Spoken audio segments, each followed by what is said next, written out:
nuestras cargas, limpia nuestro mal. Suya es la victoria, ha vencido ya. Nada temeremos, no nos moverán. Jesús, estás aquí. Viviré, no moriré, la vida eterna y su poder está en mí. Soy libre al fin, solo en Jesús.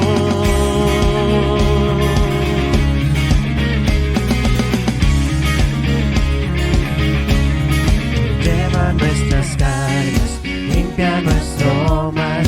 Suya es la victoria, ha vencido ya. Nada temeremos, no nos moverán. Jesús, estás aquí.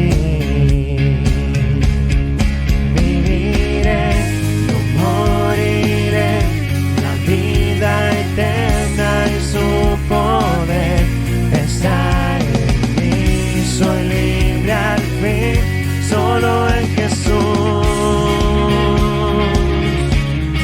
Viviré, no moriré, tu santo nombre exaltaré. Tu luz llegó y salvo soy, solo en Jesús.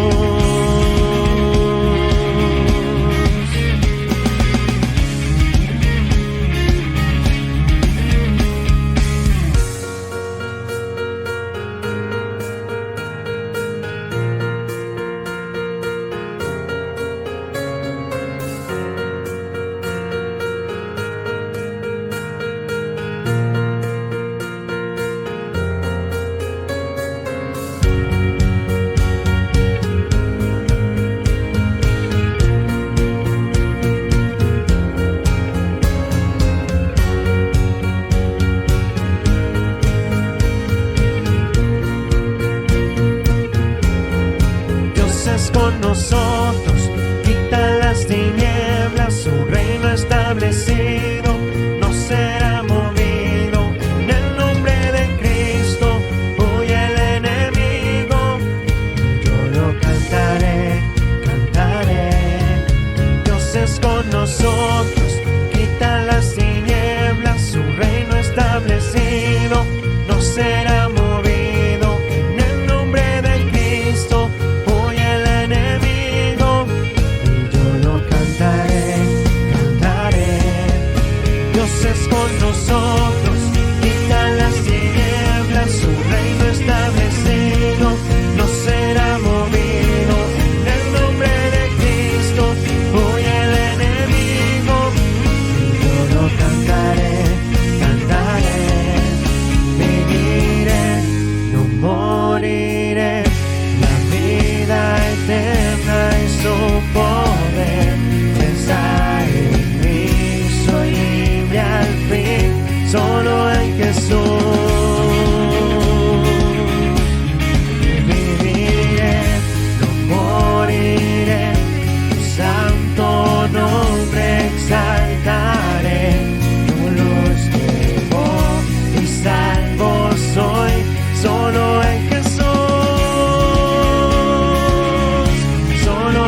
Muy buenos días, hermanos y queridos oyentes.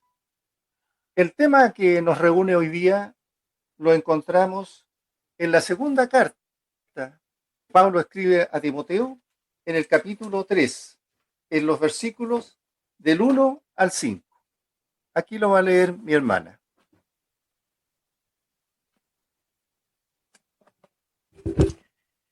Amén. Segunda de Timoteo 3, 1 al 5.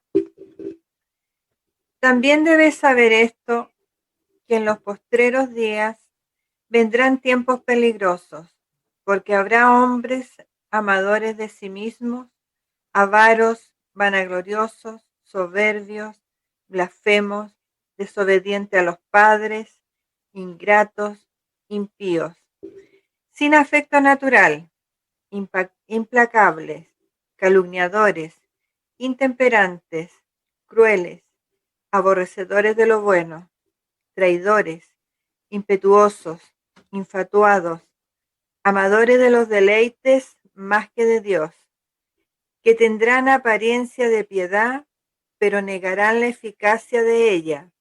A esto se evita. Amén. Amén. Oremos. Señor, gracias damos porque aún tenemos la oportunidad de reunirnos, de leer, de escuchar tu voz escrita en esta palabra para meditar en nuestros corazones cuál es el camino correcto que debemos tener, a fin de no desviar nuestros pasos, a fin de no apostatar de nuestra fe. Ayúdanos, Señor, siempre a estar siempre apegados a ti, Señor. Tu palabra nos entrega la verdad, la única verdad que tenemos, sobre todo en los tiempos difíciles que estamos viviendo. Así que, Padre, en esta mañana, habla a nuestro corazón profundamente, haciéndonos meditar y reflexionar en tu mensaje, para que nos vaya bien en esta vida y en la que tenemos por esperanza en la que viene. En Cristo Jesús pedimos todas estas cosas. Amén, amén y amén. Acá en esta segunda carta que Pablo escribe a su hermano, ¿cierto? Timoteo, hermano en la fe, le está advirtiendo, le está anticipando que viene tiempos peligrosos, viene lo que es apostasía. Así que parte en este tercer capítulo diciéndole también debes saber, tú tienes que saber, le dice, que en los postreros días vendrán tiempos peligrosos. Le está anticipando que viene esta palabra llamada apostasía. ¿Qué significa apostasía? Se refiere en el fondo a la acción de abandonar o desertar, ¿cierto? Apartarse o rechazar la fe cristiana. Un apóstata es alguien que se identifica como cristiano en algún momento de su vida, pero que luego ha decidido abandonar la fe, que aseguraba profesar y rechaza hoy esa verdad. Es decir, se vuelve atrás. Vuelve atrás. Por eso, ¿cierto? Pablo le dice, también debes saber esto, Timoteo, debes saber esto, que en los postreros días, o sea, en los últimos días, vendrán tiempos peligrosos. Pablo lo que le está diciendo a Timoteo es algo muy importante y era necesario que él lo supiera como nosotros debemos saberlo en el día de hoy. Postreros días es un término usado también en el Nuevo Testamento que nos habla de los últimos días de la iglesia. La iglesia que nosotros estamos participando, la iglesia de Cristo, la iglesia universal de Cristo. Y son los últimos días que van a preceder inmediatamente al arrebatamiento de la iglesia. Cuando se inicia la segunda venida de Cristo y arrebate, ¿cierto?, rapte a su iglesia, estos días son previos a aquel acontecimiento. Los últimos días de la iglesia también hay que tenerlo claro, no son los últimos días de la nación de Israel, que se menciona repetidamente en el Antiguo Testamento, y ahí se les llama el tiempo del fin. Eso equivale al periodo de la gran tribulación que va a vivir Israel y su remanente. Los postreros días que está aquí hablando Pablo a Timoteo se refiere al tiempo antes de que se inicie la primera venida de Cristo. Y los tiempos peligrosos, la palabra peligroso es una palabra que también fue usada para describir la naturaleza salvaje de dos hombres que estaban poseídos por el demonio, ahí en Mateo 8:28. Cuando llegó a la otra orilla, dice Mateo 8:28, a la tierra de los Gadarenos, vinieron a su encuentro, ¿cierto? Está Jesús con los apóstoles, dos endemoniados que salían de sus sepulcros, feroces en gran manera, tanto que nadie podía pasar por aquel camino. Ese era el tipo de persona de estos endemoniados. Y esa es la palabra que también se usa aquí en los tiempos peligrosos. Así que la palabra que se traduce tiempos tiene que ver con espacio, lazo, época, más que con un tiempo cronológico. Estos tiempos salvajes y peligrosos crecerán, ¿cierto? Crecerán en frecuencia y severidad mientras se acerca el regreso de Cristo. Van a ir en aumento, van a ser más frecuentes estos peligros y van a ser más severos, mayores consecuencias. Pablo le dice, más los malos hombres y los engañadores irán de mal en peor, engañando y siendo engañados. La palabra peligroso lleva la idea de problemas, dificultades y situaciones estresantes. Ahora bien, la apostasía que comenzó en la iglesia en los días de Pablo, porque ya habían falsos profetas, hombres que engañaban al pueblo con la fe, en ese tiempo ya venía, continuó hasta el día de hoy. Pablo advirtió a los creyentes, a la iglesia de Éfeso, que después de su muerte aparecerían maestros falsos que iban a entrar en la iglesia para engañar aún a los escogidos. Así que ahí en la palabra del Señor en Hechos 20, 29, 30 dice, porque yo sé que después de mi partida entrarán en medio de vosotros lobos rapaces, que no perdonarán el rebaño, y de vosotros mismos se levantarán hombres que hablan cosas perversas para arrastrar tras sí a los discípulos. Estos falsos maestros no enseñarían la palabra de Dios bíblica. Más bien, lo que iban a hacer era desplumar espiritualmente a las congregaciones. Ellos siempre han querido esquilar las ovejas cuidadosamente. Pero, ¿qué sucederá entonces en los postreros días, en estos últimos días? Que cuando esto empieza a ocurrir, estaremos en una descendencia humana, que al examinarla cuidadosamente en este pasaje, nos revela la mejor imagen que puede ofrecernos la Biblia de lo que está sucediendo en nuestros días. Nuestra descendencia última que ha aparecido en el mundo en general se asemeja muy cerca a lo que la Biblia establece en este pasaje que estamos compartiendo. Razón por la cual creemos que estamos cercanos a los últimos días previo al arrebatamiento de la iglesia. El motivo para afirmar esto es que los detalles incluidos en estos versículos que vamos a ir analizando han aparecido justo en esta época. Mejor que nunca se da. Al mirar hacia atrás en la historia de la iglesia en general en estos poco más de 2000 años, algunos de estos elementos se han hecho visibles.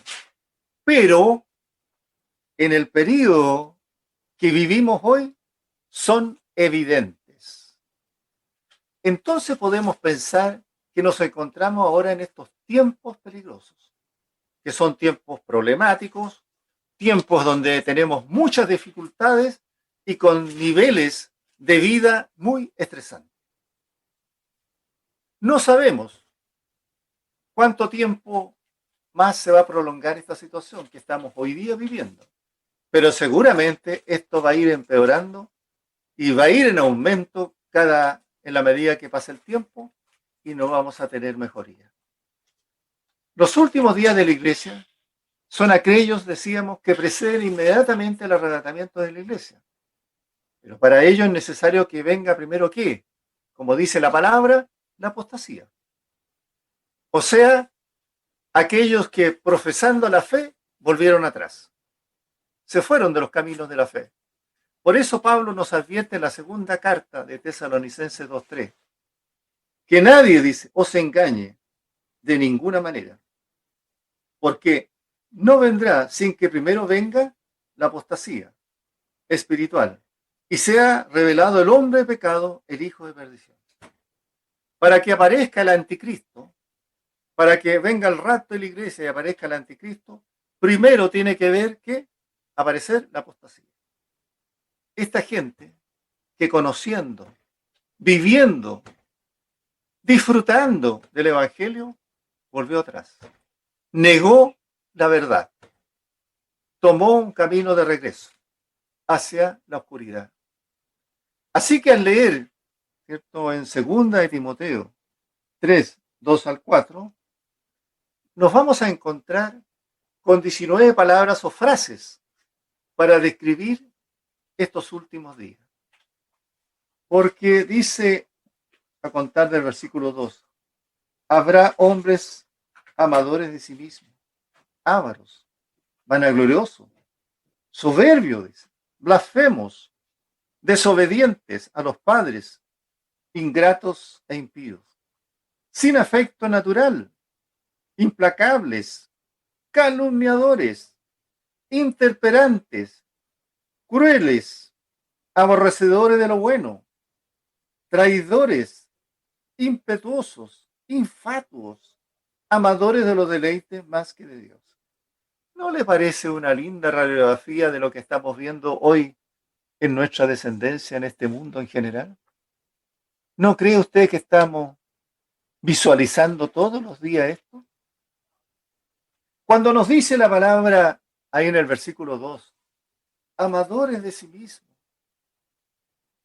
eso es muy visible hoy día en nuestra cultura contemporánea, en nuestra juventud y también en la gente mayor.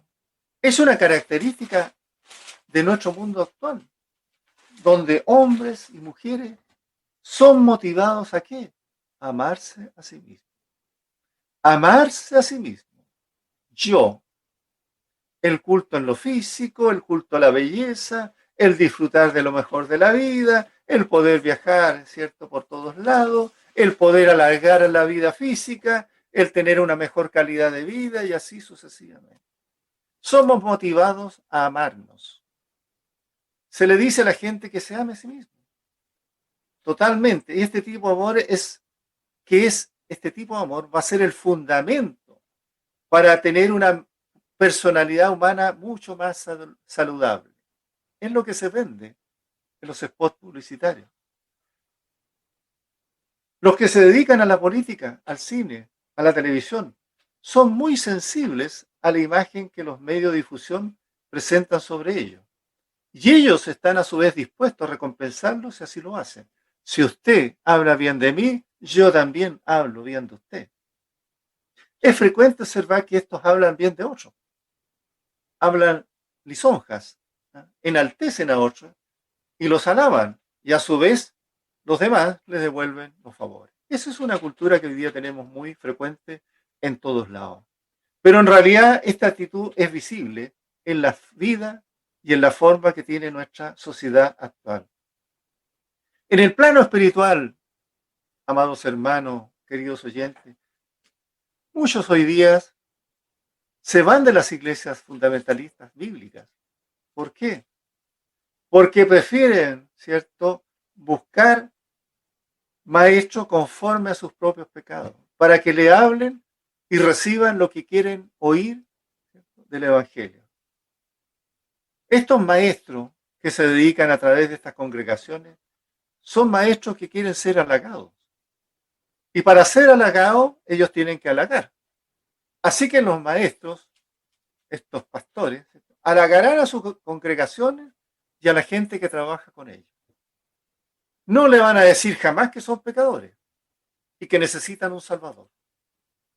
Les dirán que ellos quieren oír, todo lo que ellos quieren oír, eso le van a hablar. Le van a decir que lo están haciendo regio, muy bien, así que sigan en ese lado.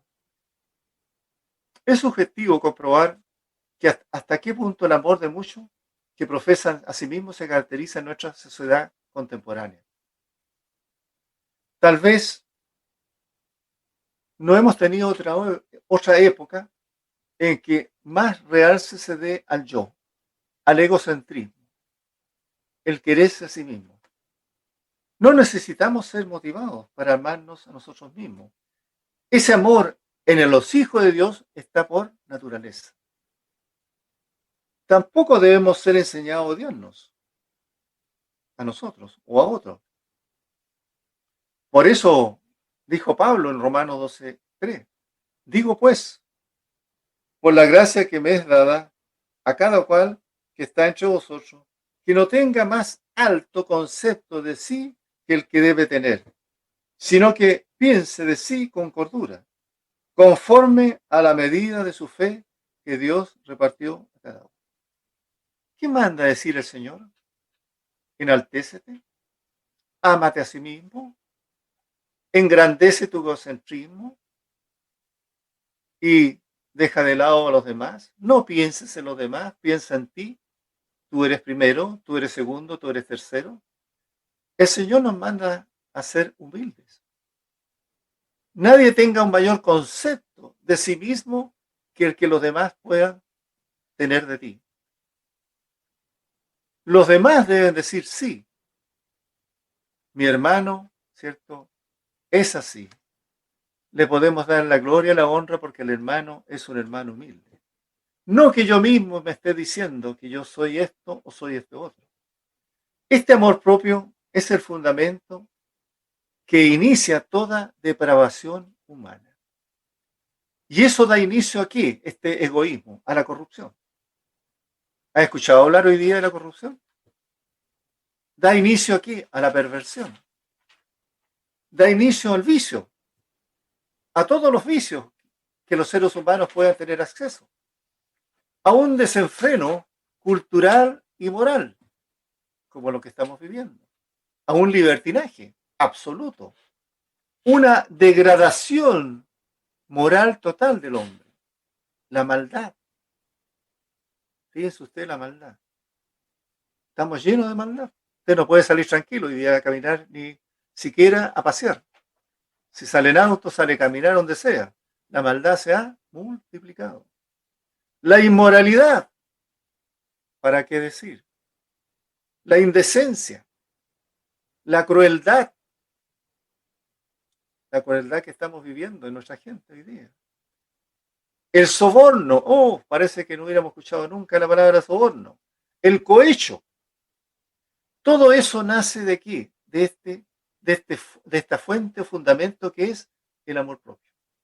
El yo primero, el egocentrismo primero. Por eso Pablo, cuando habla de los amadores de sí mismo, ¿qué es lo primero que él nombra en esta lista? Porque se puede ser considerado que los amadores de sí mismos es la fuente, el origen, el principio, el germen, donde brotan todos los demás que vamos a analizar. Así que no es ninguna casualidad que el primero de estos rasgos sea una vida centrada en el amor propio, en el yo. El amor al yo es un pecado básico, principal, de donde salen todos los demás pecados.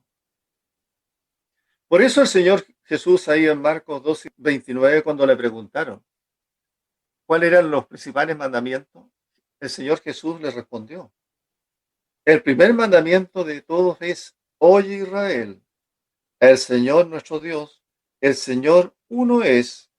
Y luego dijo: y amarás al Señor tu Dios con todo tu corazón y con toda tu alma y con toda tu mente y con toda tu fuerza. Este es el principal mandamiento.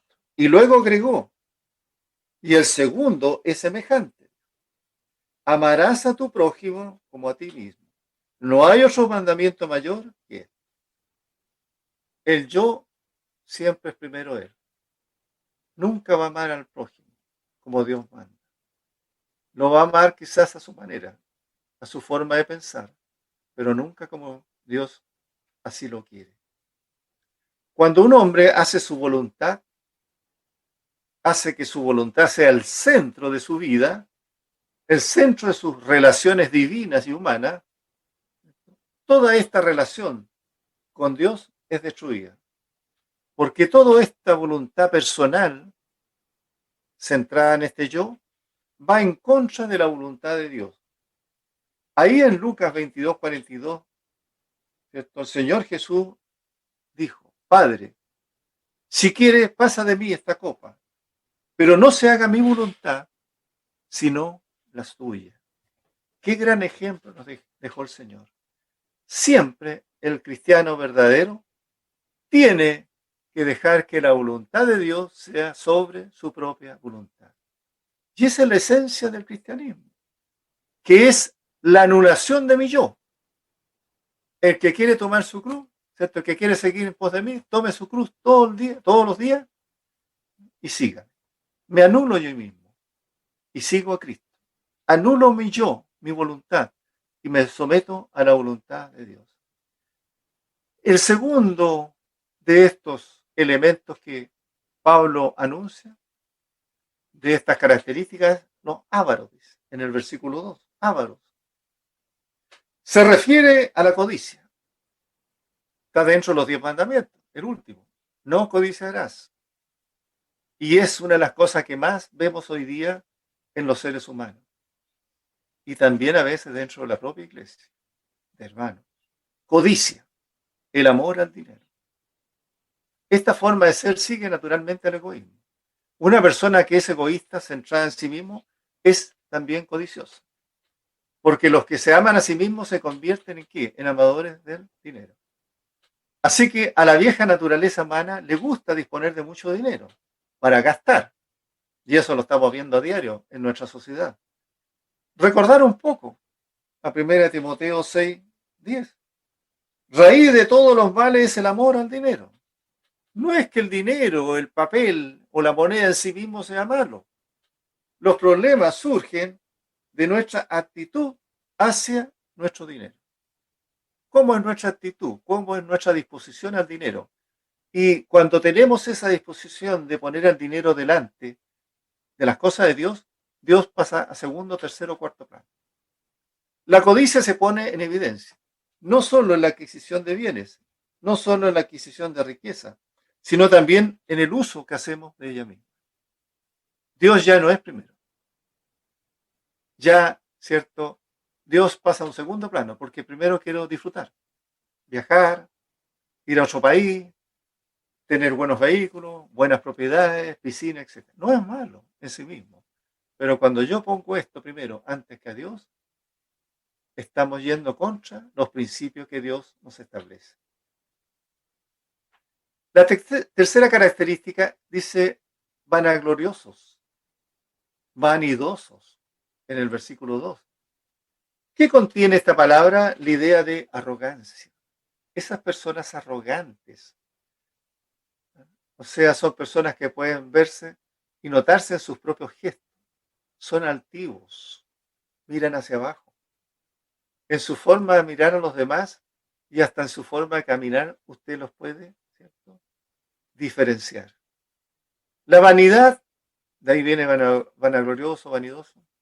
Del latín vanitas es la cualidad de vano, o sea, alguien vacío, algo falto de realidad, no tiene sustancia, no es sólido en sí mismo, menos espiritualmente. Está vinculado entonces a la presunción, al envanecimiento.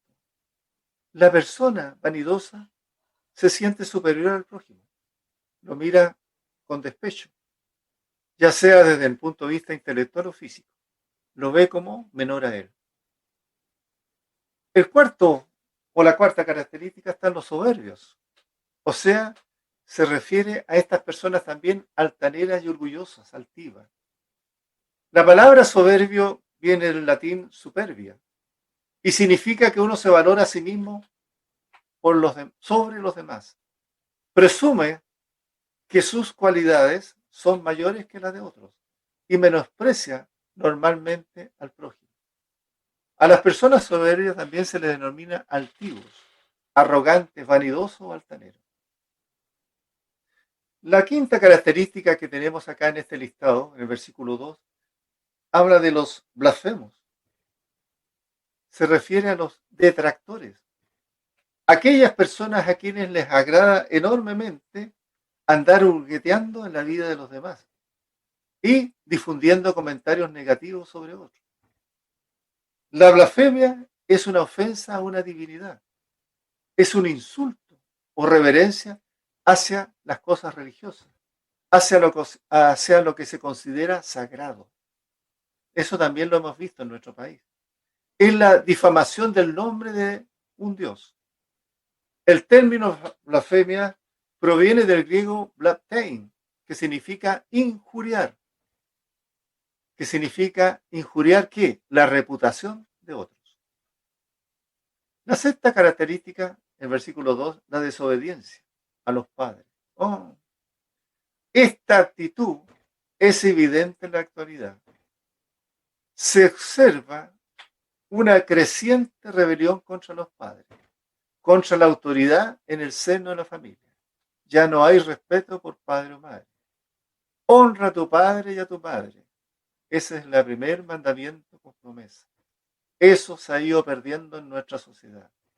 Y aunque pudiera parecer un gesto de independencia por parte de estos jóvenes, están dispuestos incluso a dejarse influenciar y dominar por voces ajenas a la familia y no por la familia. Y aunque no quieran reconocerlos ellos, los conduce a nuevas formas de esclavitud. En los años 90 se citó en un periódico Los Angeles Times al grafiti que dejó un niño de 13 años en el área de Los Ángeles. ¿Qué decía este grafiti? Cuando perteneces a una banda, es como pertenecer a una familia. Ellos cuidan de ti y tú cuidas de la de ellos. Pateas todos los días con ellos y obtienes amistad, amor y provisiones, todo con la banda. También se dice, decía él, rayaré todo lo que sea. Ahora no me importa. Bueno, más o menos. No me gustaría que nadie escribiera en mis cosas. Lo hago para ser reconocido por la banda, para levantarme y ser importante. ¿Ah? Que las personas sientan que yo estoy dañando su propiedad ajena, por lo tanto soy importante. Yo diría que el daño que he causado es bastante. Durante el día llevo un desatornillador o un cuchillo para protección, pero por la noche llevo una pistola. Tengo 3 pistolas, las escondo. Mi mamá me quitó una, pero la voy a recuperar. Esto escribía este joven en los años 90 y que fue reporteado en este diario en Los Ángeles, en Estados Unidos. Esta es la juventud que cada día es más desobediente de los padres. En el séptimo, ¿cierto?, del versículo 2 dice ingratos. Todos hemos sido objeto de alguna vez de actitudes de ingratitud y de olvido. Y con respecto a Dios, aceptamos cualquier cosa de Él sin siquiera darle las gracias. Somos ingratos con nuestros padres. Muchos abandonan a sus viejitos, padres o madres, y los llevan a lugares para que en sus casas ellos puedan estar tranquilos. ¿Sí? Olvidan lo que hicieron sus padres cuando eran jóvenes, cómo los educaron, se sacrificaron educándolos, alimentándolos, haciéndolos crecer con buenas normas. En el último del versículo 2 dice impíos. Se refiere a los profanos. Son personas que en realidad están en contra de Dios. No creen en Dios. Son ateos. y en sus conversaciones o modo de vida no demuestran ningún respeto por los asuntos sagrados. No les interesa. Por eso se les llama impíos. En el versículo 3 encontramos sin afecto natural. Una versión diferente la traduce sin amor y otra dice insensibles. Esta es la otra de las consecuencias del egoísmo de nuestra época. La falta de sensibilidad hacia los demás, hacia la familia, hacia el prójimo, hacia los sufrimientos de los demás, hacia su estado de ánimo y necesidades. En nuestros días, ¿qué se dice? Cada uno salva lo suyo. Cada uno vele por sí mismo, por su interés. No se preocupe del otro. Sin afecto natural, entre otras cosas, significa sin amor de familia. No tienen amor a la familia. Pablo dijo que en los tiempos finales se iba a caracterizar por una actitud de creciente indiferencia hacia el amor de la familia y a las obligaciones con ella. Y eso es una característica de afecto sin afecto natural que hoy día estamos viendo. También en el versículo 3 dice implacables. Son personas con las cuales resulta imposible llevarse bien, porque son irreconciliables. No aceptan que tú pienses diferente. Si tú no piensas como ellos piensan, entonces te rechazan, te detestan, te aborrecen, te alejan. Por supuesto, no se puede uno agradar a todos, pero hay personas a quienes no hay forma de agradar. No están totalmente de acuerdo contigo, así que no te aceptan. También dice en el versículo 3 otra característica, calumniadores. No es necesario aclarar mucho este término. Realmente hay muchas personas que adoptan esta forma de ser y actuar en su propia vida. Los hombres siempre han dicho mentiras, y hoy día más que nunca, y mentiras hirientes a su prójimo, sobre otros hombres, pero en la actualidad en los medios de comunicación se miente, la política y en otras actividades. La calumnia se ha hecho o se ha elevado a ser tanto un gran negocio como una manera de hacer mucho dinero. Miente, que algo queda. En Juan 8:44, el Señor Jesús, ¿cierto?, dijo, vosotros sois de vuestro padre el diablo, y los deseos de vuestro padre queréis hacer. Él ha sido homicida desde el principio y no ha permanecido en la verdad, porque no hay verdad en él. Cuando habla mentira, de suyo habla, porque es mentiroso y padre de mentira. Ahí tenemos los calumniadores. También en el versículo 3 encontramos intemperantes, sin templanza, o sea, dominantes. Se refiere aquí a personas que se caracterizan y que carecen de autocontrol de sí mismas. Nuevamente diremos que esta forma de ser caracteriza, ¿cierto?, a un grupo de la sociedad. No tienen control sobre sí mismos. No se pueden dominar físicamente, no se pueden dominar espiritualmente, no pueden dominar su carácter, su voluntad. También agrega en el versículo 3, crueles, es decir, perversos, es decir, sangrientos, es decir, despiadados. Son personas que se comportan como salvajes. Por ejemplo, nos referimos a aquellos que se han transformado en zonas de nuestras ciudades, en verdaderas junglas del asfalto. Sangrientos, corre sangre. Hay actitudes despiadadas. La crueldad y la violencia no son nada nuevo en este mundo. Pero Pablo escribió, por la inspiración del Espíritu Santo, que en los postreros días serán marcados por una crueldad muy particular. Y creemos que estamos adelantados a generaciones anteriores, pero seguramente más personas han sido asesinadas en nuestro siglo que nunca antes. Estos sí son tiempos violentos y crueles. Aborrecedores, dice en el versículo 3, enemigos de lo bueno. Debería traducirse aborrecedores de lo bueno. De ellos tenemos constancia con mucha frecuencia. Y podríamos decir que parece haber demasiados aborrecedores de lo bueno. Es un ejemplo de nuestra sociedad moderna. Un ejemplo, hubo un tiempo que la mayoría de las personas creía que dejar a las personas vivir era bueno y matarlas era generalmente algo malo. ¿Qué pasa en la actualidad? Vivimos en una cultura donde ahora la vida es despreciada y atacada. Y a través del aborto, de la glorificación de la violencia, del asesinato y de la eutanasia. Hoy día se mata sin piedad. Se asesina sin piedad en nuestras calles. ¿Qué dice también en el versículo 4? Traidores, es decir, falsos, personas con actitudes falsas, engañadores, soplones, son las personas con quienes jamás nos atreveríamos a ¿qué? A confiar en ellas. También dice en el 4, impetuosos, es decir, personas violentas, furiosos, imprudentes. Son personas peligrosas, temerarias, excesivamente imprudentes ante cualquier peligro.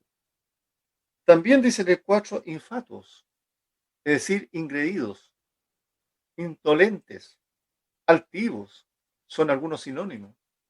Aquí tenemos a personas que están envanecidas, que son vanidosas, que están enceguecidas y embriagadas. ¿Por qué? Por su propio orgullo.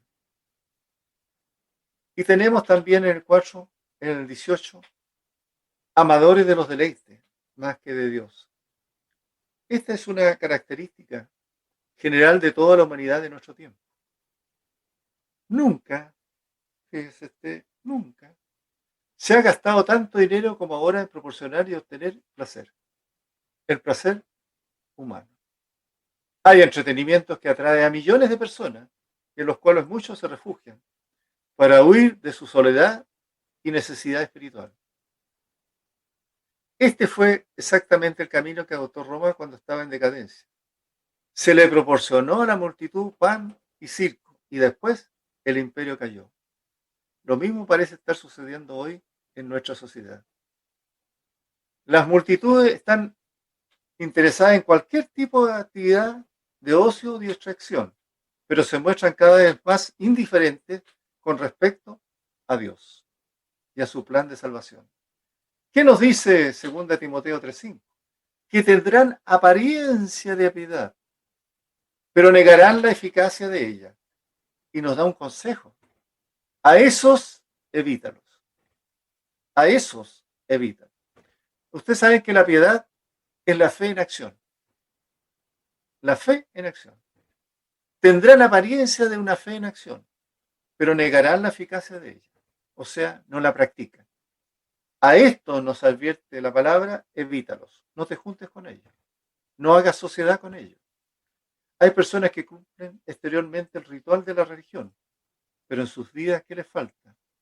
Realidad espiritual. La apariencia es algo exterior, es algo externo. Como los escribas y fariseos, incrédulos, los falsos maestros y todos los seguidores que estaban más interesados en mantener su fachada, ¿cierto?, externa, que en la realidad de las cosas que vivían. Esta es una forma exterior de cristianismo.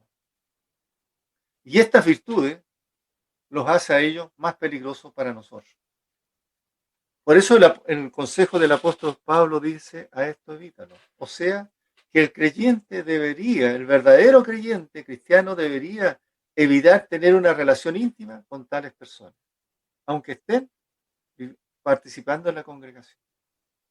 ¿Qué puede sentir un verdadero cristiano que asiste a una congregación cristiana espiritualmente fría, en que predomina la indiferencia a los asuntos espirituales? ¿Qué sentirá cuando oye o recuerda que la palabra de Dios le está advirtiendo que debe evitar participar de aquello? ¿Se puede vivir y crecer espiritualmente bajo la influencia de un ambiente negativo espiritualmente? Cuando este hermano o cristiano debería estar oyendo la sana doctrina de la palabra de Dios, bajo la influencia del Espíritu Santo, creciendo espiritualmente y con el poder de Dios obrando en sus vidas, pueden hacer, ¿cierto?, a un cristiano victorioso en las circunstancias difíciles de la vida. Así que, amados hermanos, estimados oyentes, entonces la pregunta es, ¿cuál es el recurso del cristianismo en los postreros días? ¿Qué nos puede ayudar a evitar caer en apostasía? Pasa a ser la autoridad, la Biblia. Ella es nuestra autoridad. Por eso Pablo más adelante en el versículo 10, siempre en 2 Timoteo 3, pero 10 dice, pero tú, le dice a Timoteo, has seguido mi doctrina, mi enseñanza, mi verdad, que es la verdad de Dios. Conducta, has seguido mi conducta, o sea, mi testimonio, le dice Pablo. Mi propósito, o sea, mi objetivo, que era llegar un día a la presencia de Dios. Has seguido mi fe, le dice. Tú has visto cuál es mi fe en práctica. Mi entereza, le dice Pablo, mi amor hacia Dios y hacia los semejantes, y mi paciencia para esperar el momento oportuno. Timoteo conocía a Pablo, lo conocía bien. La vida de Pablo era un libro abierto. Todos conocían la vida de Pablo, como cada vida cristiana debería ser en todo momento. Él sabía, lo dice en el versículo 11, de las persecuciones, del padecimiento, como los que me sobrevivieron en Antioquía, en Iconio, en Listra, persecuciones que he sufrido, pero de todas ellas me ha librado el Señor. Así que Timoteo conocía muy bien la vida de Pablo, conocía todos sus sufrimientos que él había soportado durante su primer, segundo y tercer viaje misionero. Cuando Pablo estaba en Listra, fue apedreado y dejado por muerto. Timoteo conocía bien aquellos incidentes, porque él y su familia eran de aquella zona.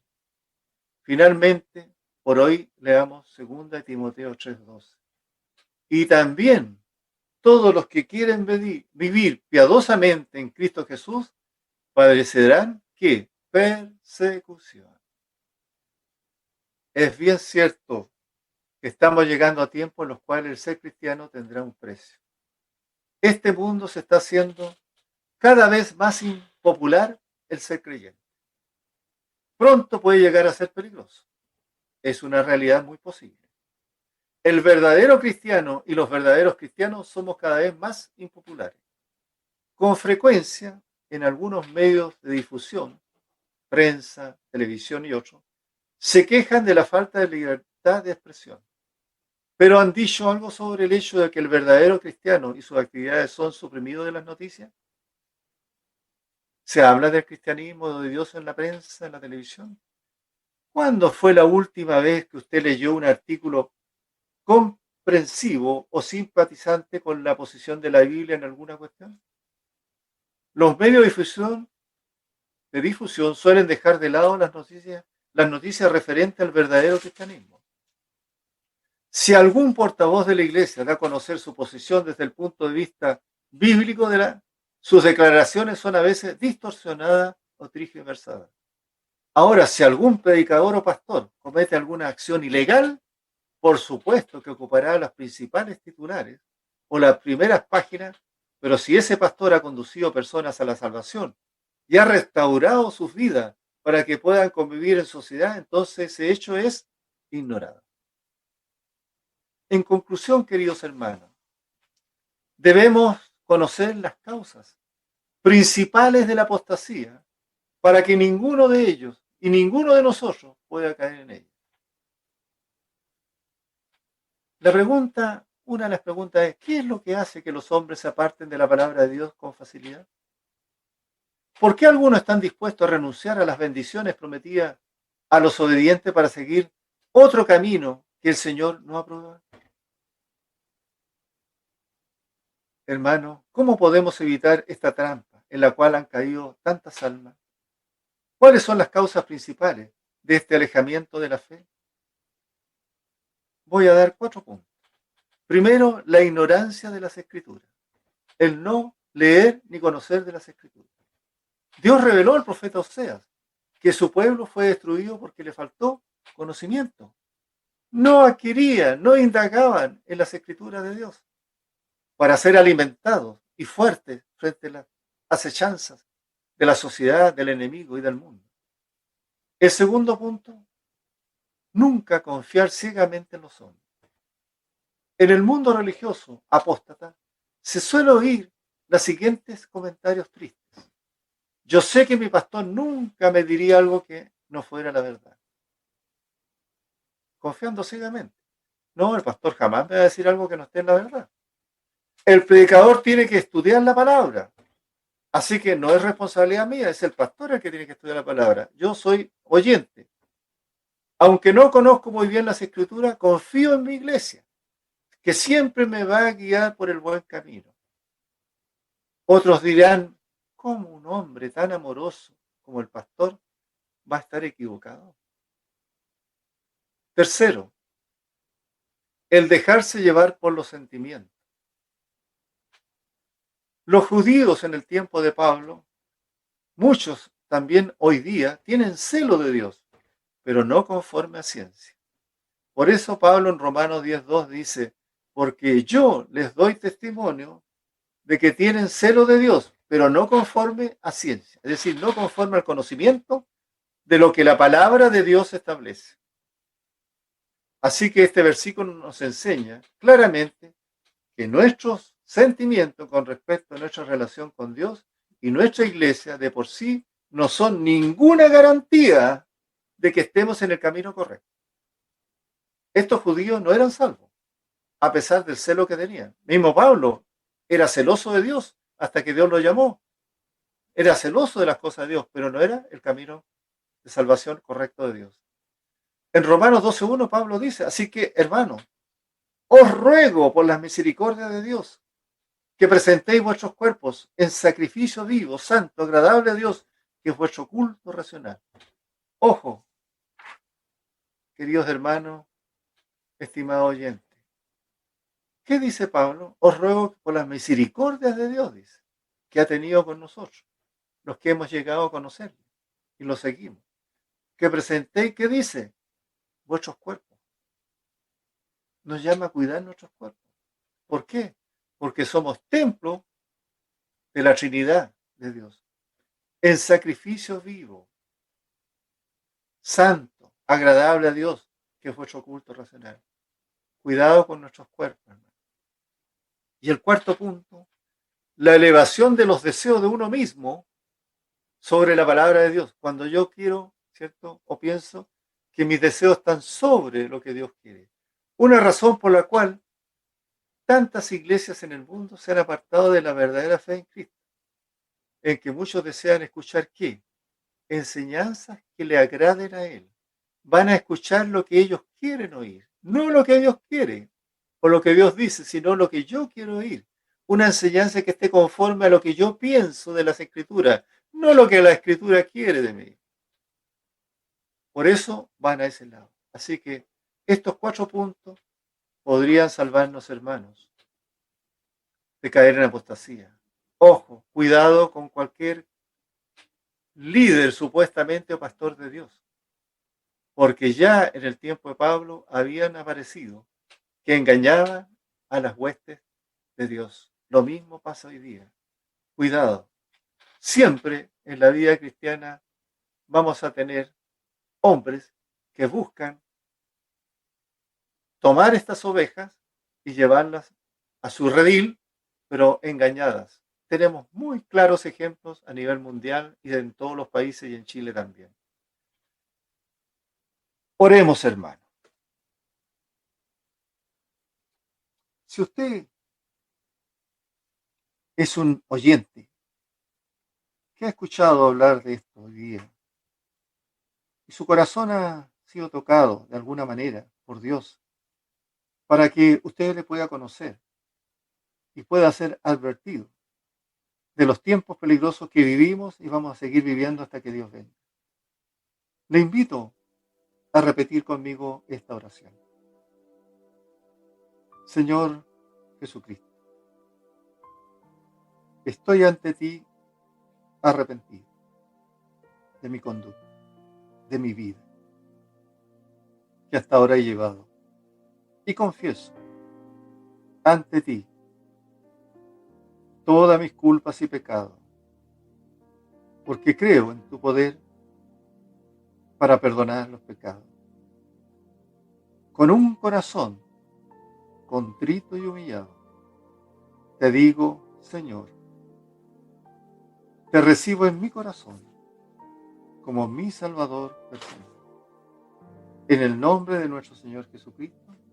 Amén, amén, amén.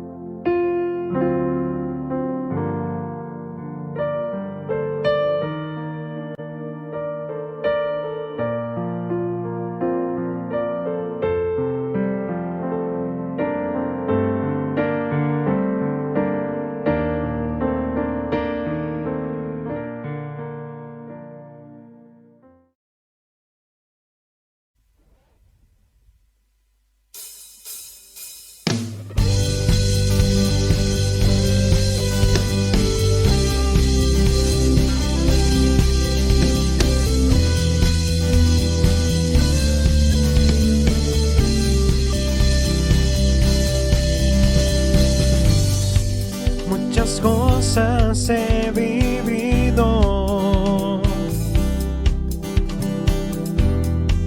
pero nada se compara a ti. Es tu amor el sacrificio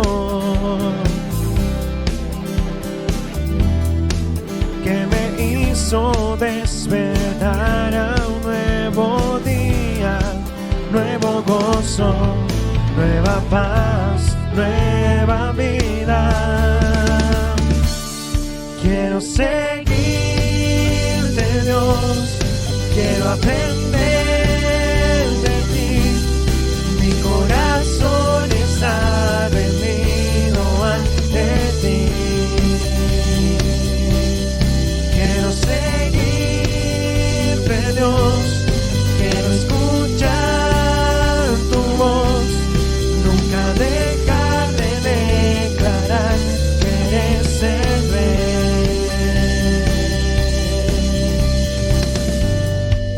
Muchas cosas he vivido, pero nada se compara a ti. Es tu amor el sacrificio que me hizo despertar a un nuevo día, nuevo gozo, nueva paz, nueva vida. Quiero seguirte, Dios, quiero aprender de ti. Mi corazón está rendido ante ti. Quiero seguirte, Dios, quiero escuchar tu voz, nunca dejar de declarar que eres el Rey. Eres el Rey.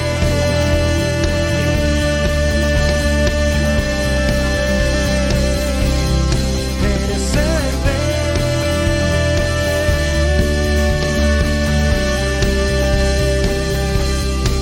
Nuevo gozo, nueva paz, nueva vida.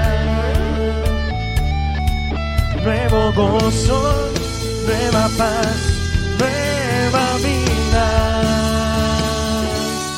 Quiero ser